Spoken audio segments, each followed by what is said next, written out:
On today's video, we're going to show you how to blur out a photo on iPhone. As you can see here, I took a picture of an RC pop bottle.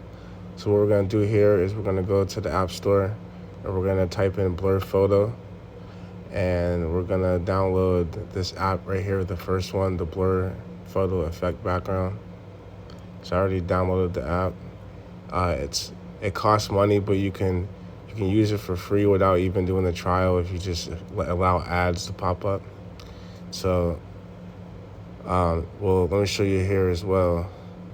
If you click effect here, you get all these ones free. You notice the ones that with the locked are the ones you have to use the premium for.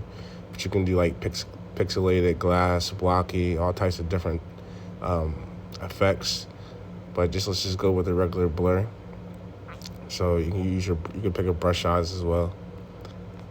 All right, so we're just gonna click on blur, and then we're just gonna scribble over whatever you want blurred out.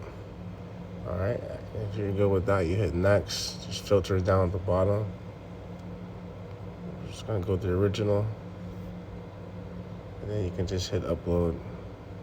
Add it to your camera when you're all set to go. You can add it to different apps and all that as well. So if you have any questions, please just comment below, and make sure you like and subscribe.